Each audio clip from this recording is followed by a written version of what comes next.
Thank you for joining us for Domain 5, Discipline and Empowerment.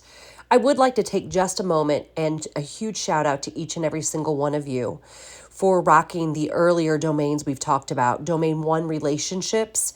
Watching each of you work with your kids is absolutely unbelievable, and the family groups has made such a difference in so many of our kids' lives already. So thank you for your time and your dedication and your true caring for our kids. Domain 2 was about regulation, focusing on our regulation as well as helping kids with their regulation.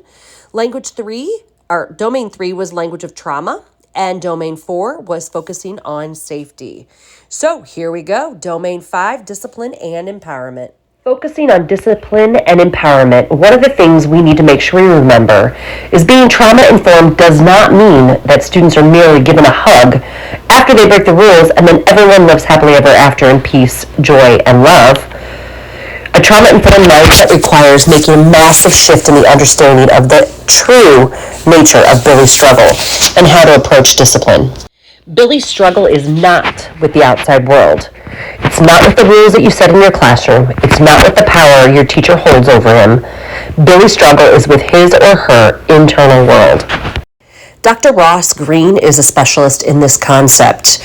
I was fortunate enough for someone to recommend Lost at School to me many years ago, which started me down this journey and trying to figure out how to best support our kids. So let's hear him talk a little bit about this concept. Kids do well if they can. Well, if they can. This is the belief that if this kid could do well, the kid would be doing well. If the kid isn't doing well, something must be getting in their way. It's also the belief that we all do well if we can. Parents do well if they can. Classroom teachers do well if they can. Administrators do well if they can. We all do well if we can. But in the case of kids, this kid, if the kid could be doing well, the kid would be doing well. Something's getting in the kid's way. Now you know what's getting in the kid's way. Lagging skills, unsolved problems. Now you know. And you've got the single-sided, single sheet of paper that I'm going to teach you how to use soon to prove it. That's what's getting in the kid's way. That's the information that's been missing. The problem, of course, is that kids do all if they can is not what we've been believing. For most of human evolution, that, of course, is because we didn't have the research that's accumulated over the last 40 to 50 years for most of human evolution. We have it now. What have we been believing for most of human evolution? And in many places still do. All you got to do is change one word and you're there. Kids do well if they wanna. Kids do all if they can and kids do all if they wanna are two completely different mentalities. They have completely different implications for what you're thinking about this kid and what you're doing with or to this kid to try to help this kid. Let's think about kids do well if they wanna for a little bit, because it sure is popular. If you have a kids do well if they wanna mentality, and you're working with a kid who's not doing well, then the reason you think that kid isn't doing well because of your mentality is because that kid doesn't want to do well. That, by the way, is how I was trained to think a long time ago, but I haven't been thinking that way for a very long time. That's because at some point along the way I started asking myself some very important questions, like, why would the kid not want to do well? I mean, don't all of us do pretty much the best we can in pretty much most of the circumstances we find ourselves in? Well, the kids do well if they want a mentality has those questions covered with some very popular concepts like secondary gain, competing contingencies. Now, just in case that's foreign terminology for you, let me put those into my own words. Here's what those mean. Get this. The kid has the skills to be doing just fine, but doing poorly is working out better for the kid than doing well would. Now, whenever that comes out of my mouth, here's what comes out of my mouth next. What? Doing poorly is working out better for the kid than doing well would. How? How is doing poorly working out better for the kid than doing well would? Well, now it is time for us to cover some very popular characterizations of unlucky kids. None of them are true. All of them flow from the mentality that doing poorly must be working out better for the kid than doing well would. We'll just start at the top and go in order. He's seeking attention by doing poorly. You mean he has the skills to seek attention the right way, but he's choosing to seek attention the wrong way because that's making his life go better? I've never seen it. I'm 2,000 unlucky kids in at this point in my career. A lot of them were in prison. None of them wanted to be there. I have yet to meet a kid who had the skills to do well and was choosing to do poorly because it was making their lives go better. I'm not sure it exists, though I am open to it. I haven't come across that yet. I don't think it's accurate. I wouldn't say it.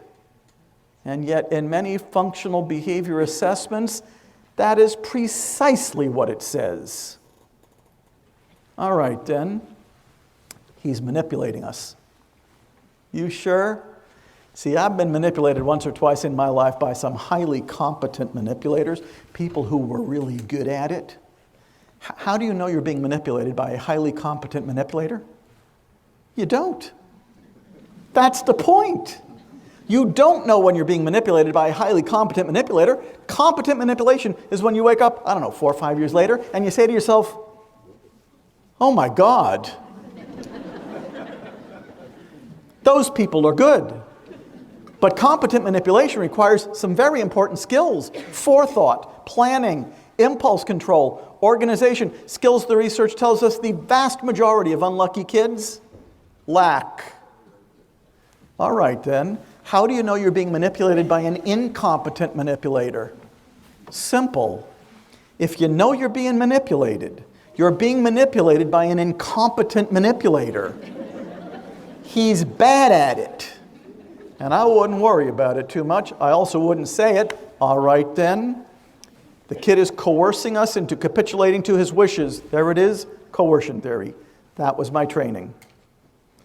A long time ago. Now, I'm not trashing coercion theory in here. I don't believe it anymore. But here's what coercion theory basically says. He wants what he wants, and he's pulling out all the stops to go for it. Want to know when he started doing that? The minute he was born. That's right. Infants want what they want and pull out all the stops to go for it, and that's crucial to their survival. I worry about infants who don't know what they want and who don't pull out all the stops to go for it. But here's what's supposed to happen as we develop. Boy, is that an important word. Develop. We're supposed to develop the skills to go about getting what we want in ways that are skillful, in ways that are adaptive. Skills like empathy, and appreciating how one's behavior is affecting other people, and taking another person's perspective. Skills the research tells us a very high percentage of unlucky kids lack. I wouldn't say that one either. All right, then, he's unmotivated. Do you know that I would never say that about anybody, ever? Why not? Because here's what I've learned. The minute we take a closer look, what are this kid's lagging skills? What are this kid's unsolved problems?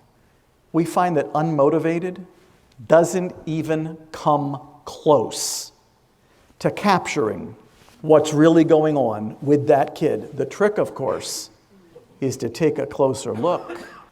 Finally, he's testing limits. Not really finally, but the last one I want to cover.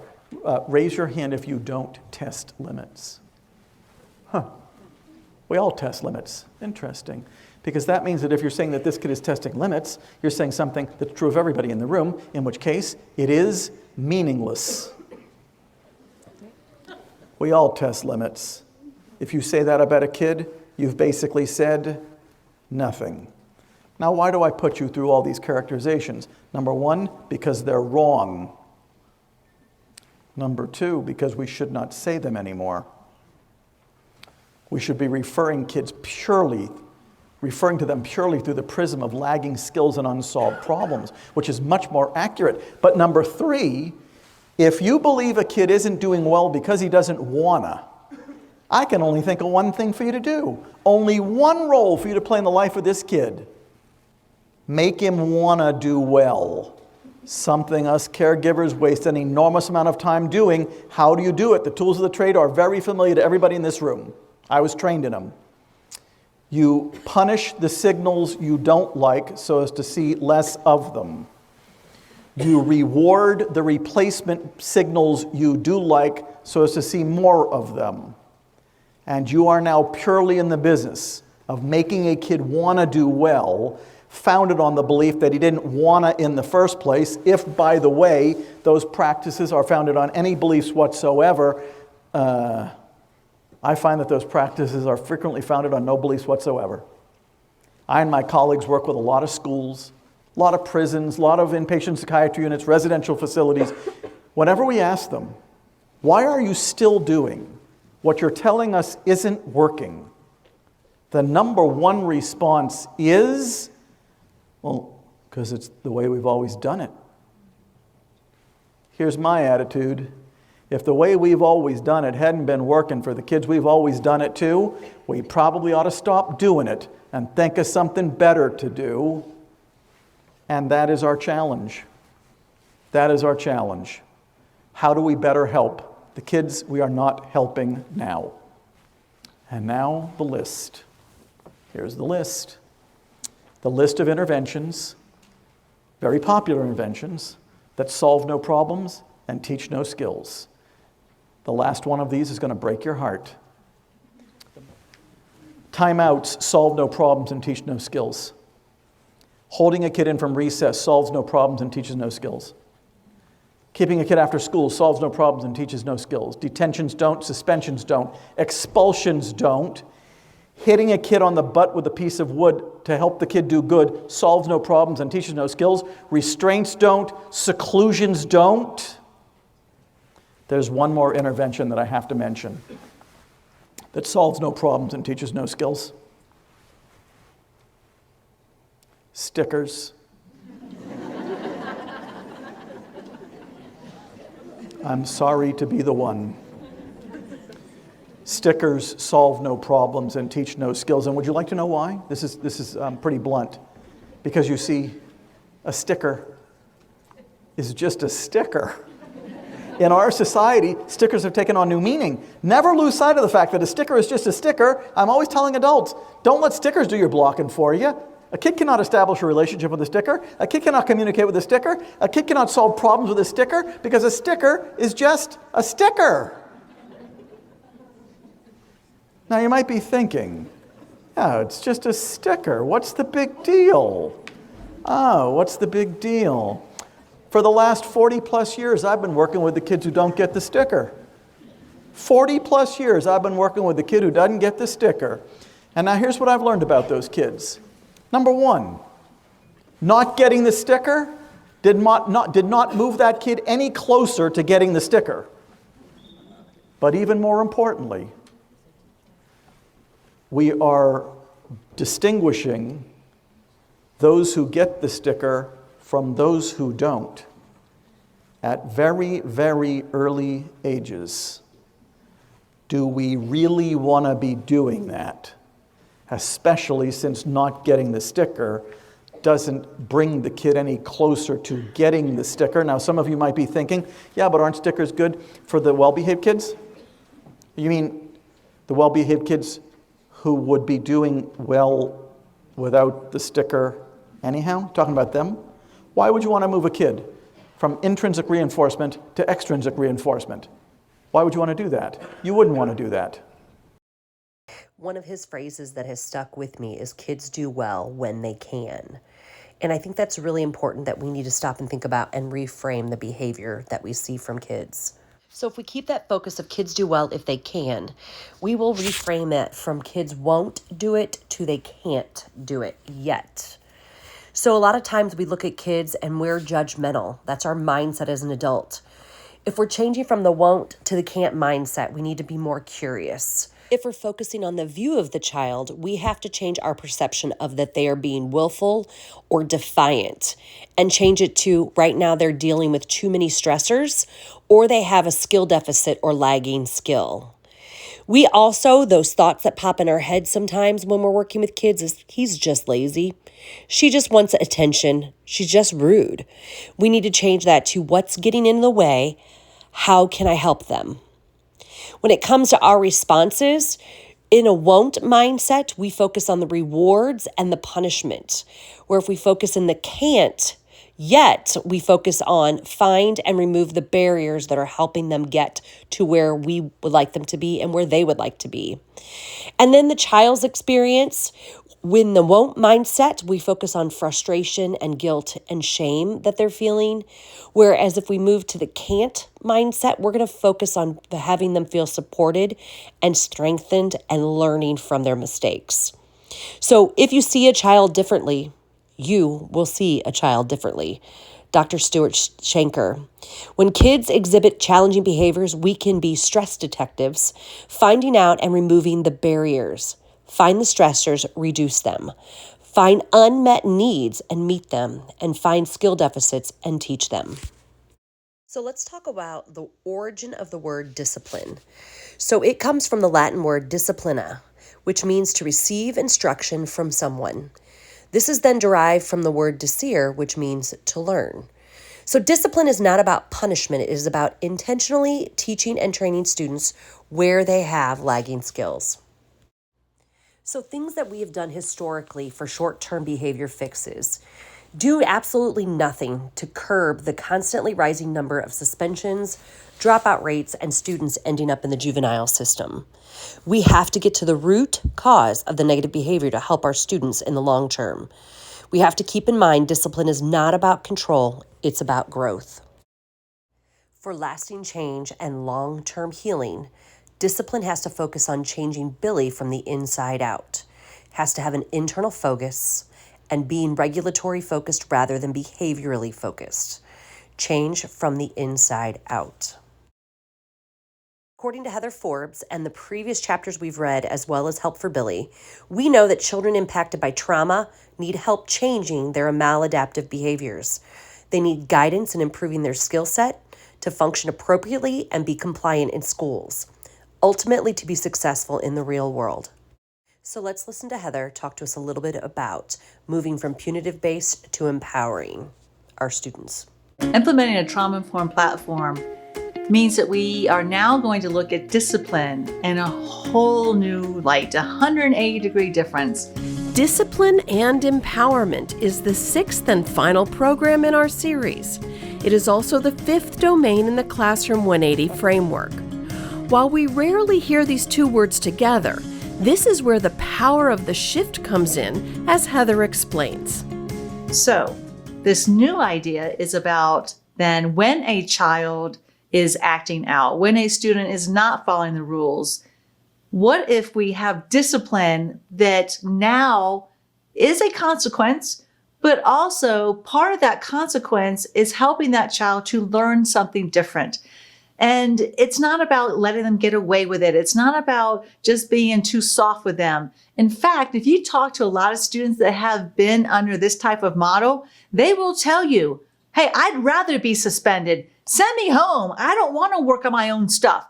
This is too hard. This program also takes you inside some real classroom examples to see how this empowerment works in practice. So Caleb, we just finished talking about what you did, how you reacted from your downstairs brain when you were feeling frustrated and angry, and you said you used an angry yelling voice towards your teacher. How did that work out for you? It didn't work out so well. So what happened? How did she react? Did she say something? She reacted madly. Okay, so she seemed like she was in her downstairs brain too. She also went back and talked about what he had done and helped him to do a little sequential processing when she said, well, how did that work out? Great question, because a lot of our students, they live in such survival, they've never had a chance to really reflect on, does this problem-solving tool actually work? Because most of the times it doesn't work. And so she was there to help him process, okay, you did this, and then this happened, and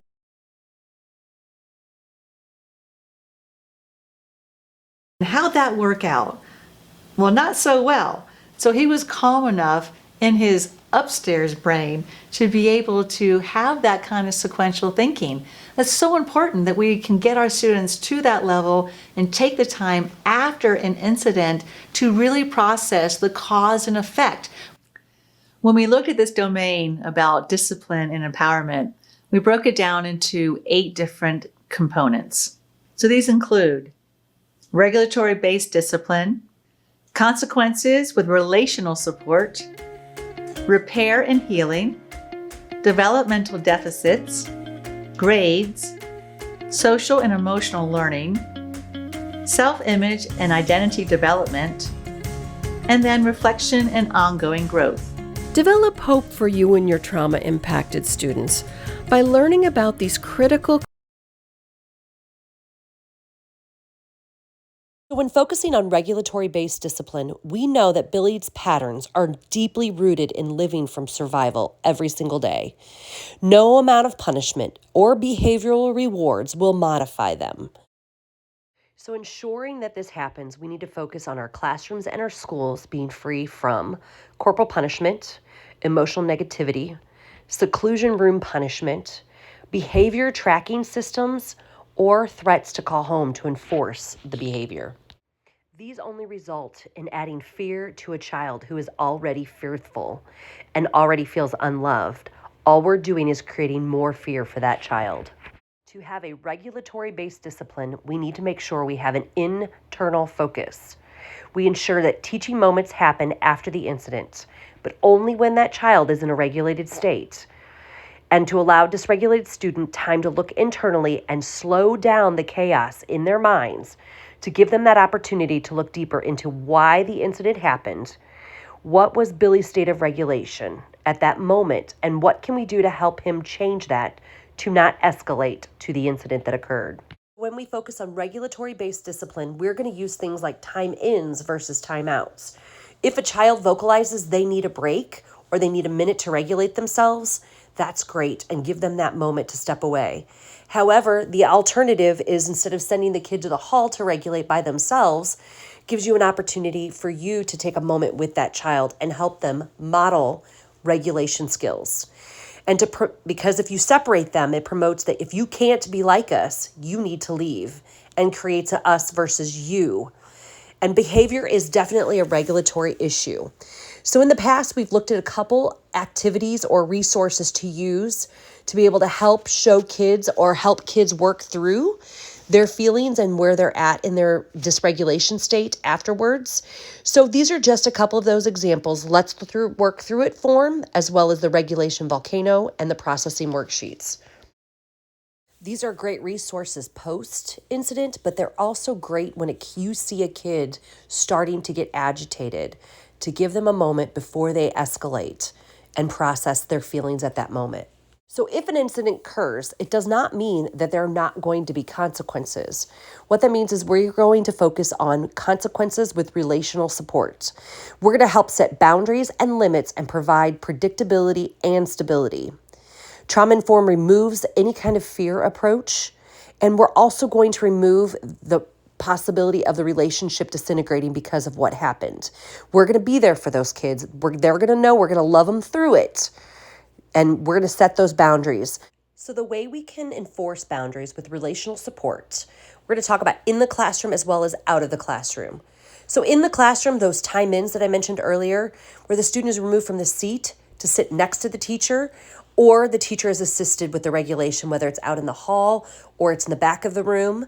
We also have what they call a calm corner, which a lot of you have already, where the student remains in the class but is removed from the activity and allows themselves to re-regulate, but the teacher checks in when available to help regulate. Things that are outside of the classroom, a walk and talk and regulate. So that could be where you ask for help for somebody to cover your class and give you that opportunity to do that. Or if you want, you can ask for assistance to be able to help with that, whether it's the counselor, whether it's our behavior interventionist, whoever it may be, to walk and talk and regulate with that kiddo. Or they have that paired adult that they already have a built relationship with that they can connect and regulate.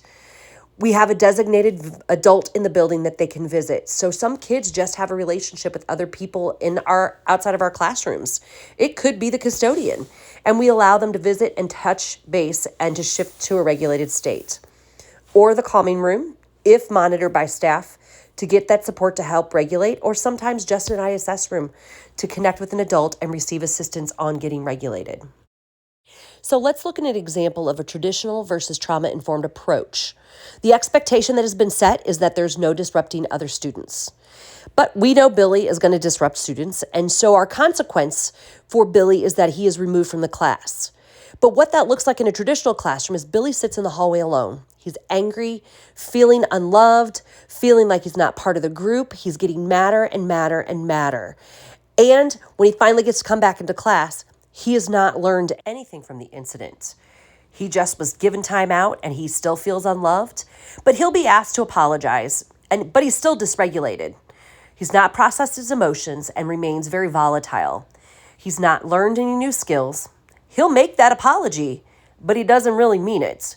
And it's only because he's required. And he's probably going to be dysregulated again within the hour or within the day, but definitely not coming back in a regulated state. Whereas with the trauma-informed approach, Billy disrupts the students.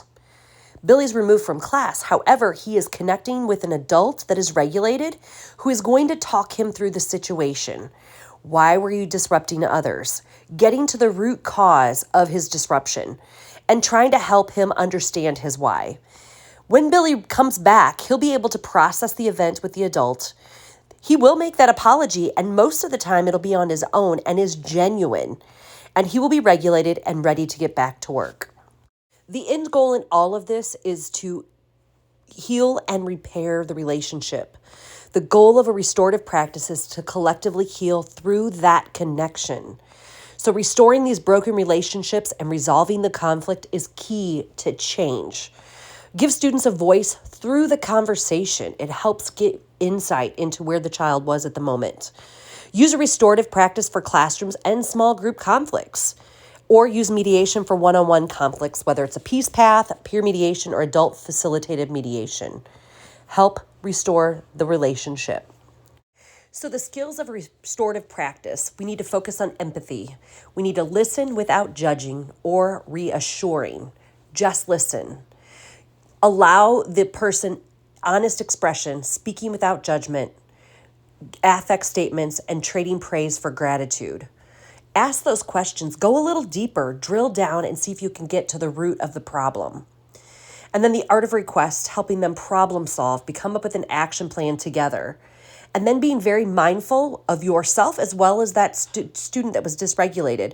Focus on self-care, being present, and modeling. These will all help us be better at the skill of developing a restorative relationship. So as Dr. Ross Green talked about earlier, those lagging skills or those developmental deficits, we know that excess cortisol due to stress impacts their brains. They're not able to get to the thinking brain if they can't get out of their emotional brain. At that moment, they're only feeling and remembering, and they're living in that fight, flight, react, and fear and protect. And we need to help them get to that thinking brain, which is to learn, plan, respond, attend, and decide. So some of those cases, we need to teach our kids, intentionally teach critical thinking skills, intentionally teach information processing, receiving information, how to analyze that information, how to pull that information out once you've got it in there, and then how to help them pay attention and concentrate and figure out how their brain works and what helps them. I'm the type of person, when I'm struggling with this, I need to get my little weighted lap blanket out and put it on my lap. Sometimes I even have to take that said weighted blanket and put it on my head to help my brain slow down. So helping kids figure out what is going to help them in that moment, how to help them think and reason, to use visual spatial perceptions, how to auditory process, and to sequence those problem-solving skills. If our kids do have those developmental deficits, it impacts their cognitive development because they only have a black and white thinking. They have strong in some areas and very weak in others, but they got street smarts. If it's impacted their language development, lacks the ability to fully comprehend what you're saying, but they also have trouble expressing their ideas clearly, and they have difficulty following spoken or written directions. For those kids with academic development issues, those executive functioning, they struggle to pay attention and concentrate. They lack the ability to plan and organize, or they're slow or underdeveloped in those processing skills. For social development, they're unable to interact with appropriate social norms. They lack the ability to make and keep friends, and they lack those conversation skills. Students with emotional development, they lack the ability to express self with feeling words. They're unaware of other people's feelings, and they're unable to comprehend multiple emotions towards the same person. I can love you, but I'm still mad at you. They don't understand that it's one extreme or the other. And then many times there's a physical development. They either look younger than their peers or more physically developed due to high levels of cortisol.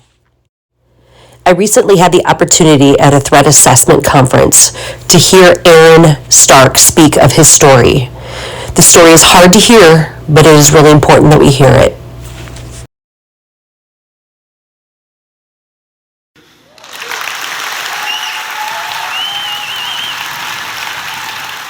I was almost a school shooter.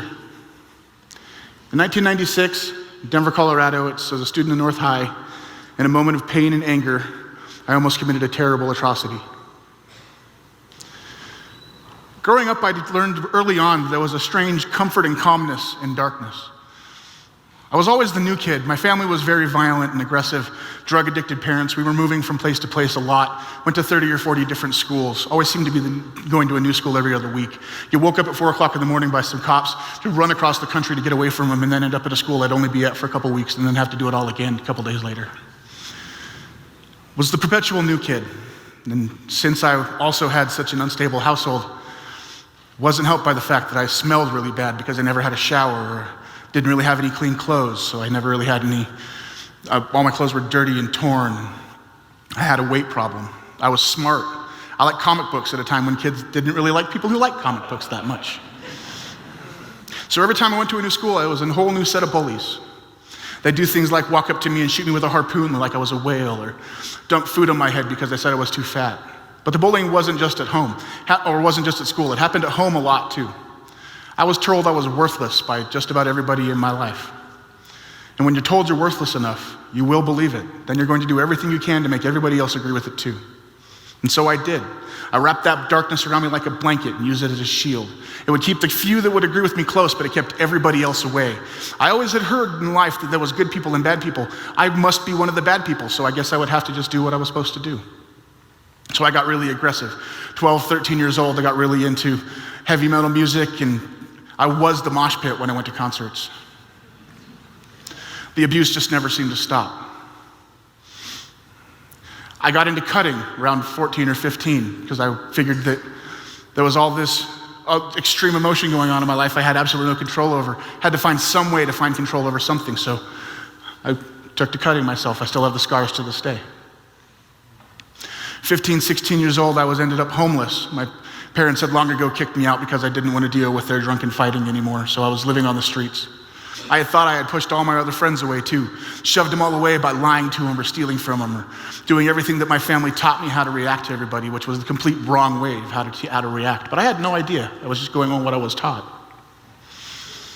Finally, 16 years old, I'm sitting in my best friend's shed, who I thought I had already pushed away too by stealing from him and lying from him, laying in this shed with the roof wide open, rain pouring down on me into a dungy gray chair that was covered in cobwebs and dirt, hadn't been touched in months. And I'm sitting there with my arm covered in blood, knowing that if I didn't do something, I was going to kill myself soon. So I did the only thing I could think of to do. Grabbed a phone book and I called social services. So when I went to social services, sadly, they didn't just bring me in there. They also took my mom in there too, who happened to be one of the largest sources of my pain growing up. And since she had spent her entire life running from place to place and dealing with social workers and police officers, she knew exactly what to say to get me to get them to believe that I was just making it all up. It was all just an act. I was just doing it for attention. Then they sent me home with her. And as they sent me home with her, she turned to me and she said, "Next time you should do a better job and I'll buy you the razor blades." My heart just got ripped out of me at that point completely. That darkness that I've been staring at for so long, I just ran headlong into it. I had nothing left to live for. I literally had nothing to lose. And when you have nothing to lose, you can do anything. And that is a terrifying thought. I decided that my act of doing something was I was going to express my extreme anger and rage by getting a gun. I was going to attack either my school or a mall food court. Really didn't matter to me which one. It wasn't about the people. It was about the largest amount of damage in the shortest amount of time with the least amount of security. Both those places were ripe targets. So, I wish I had a better story about actually getting a gun, but that was actually really rather businesslike. There was some gangbanger kids near my school. It was back in the mid-90s when gangs were still a rather major problem in North Denver schools. And this kid had seen me, he knew me from my family, he'd sold drugs to them before, and he knew that I wasn't really in school, I was just always at school, so he knew I wasn't a narc or anything like that. But didn't know him anything more than a first name, but that didn't really take anything more than that. I knew that they had access to guns, they talked about it all the time. So I went up to him and said, hey, can you get me a gun? Sure, get me an ounce. All right, give me 3 days. That was it. I was waiting to get myself a gun so I could kill a lot of people. But thankfully, I wasn't alone in that darkness. That best friend who had saved me, I was sleeping in his shed, he saw this place that I was in. Even though I had stolen from him and lied to him and taken his belongings and ruined it all, he didn't care. He still brought me in and showed me acts of kindness. Just simple acts. It wasn't the kind of overbearing kindness where they come to you and they say, is there anything I can do to you? Is there a program I can get you in? Is there something I can do to make you better? How can I help you? It was literally just sitting down next to me. Hey, would you like a meal? Let's watch a movie. Treat it like it was a Tuesday. Treat me like I was a person. And when someone treats you like you're a person, when you don't even feel like you're human, it'll change your entire world. And it did to me. He stopped me with his acts of kindness from committing that atrocity that day. If you see someone who's in that spot that needs that love, give it to them. Love the ones you feel deserve it the least because they need it the most. Aaron's story is heartbreaking, and he did not get into the details he did at our conference, but I can tell you, sitting in a room with school SROs, police officers, social workers, and many others, there was not a dry eye in the room when he told his whole story. He is the depiction of some of our kids. Unfortunately, they're dealing with these things on a daily basis, and they're coming to school, and it's our job to love them through it. So it's so important that we stop and remember that we're teaching children how to regulate their emotions, and it is crime prevention. It is addiction prevention. It is the path to a world where people can disagree and still respect each other. We know that traumatized brains don't act according to logic. They act according to survival. Authentic connection is defined by what the child perceives as a connection, not what we attend as a connection. To connect with the child, we must observe, slow down, understand them, and meet them where they are. And I know all of you have heard these before, but to me, these are the most important words coming from Miss Rita Pierson. Every child deserves a champion, an adult who will never give up on them, who understands that the power of connection and insists that they become the best that they can possibly be. Each of you knows this and demonstrates this daily in our classrooms, and we thank you for all you're doing for our kids. Please take a few moments and to fill out this QR code. We want to find out where we are in our process as a district and where your perception of where we are as a district in our trauma informed. This is going to help us lead to what next year's PDs look like. Thank you for all of your time, your heart, and your dedication for what you do for our kids each and every single day. We know the job is not easy, but it is worthwhile in the end because our kids deserve the love and compassion that each of you are giving them. So thank you for putting your heart and your soul into our kids each and every single day. It's always a great day to be a Bearcat.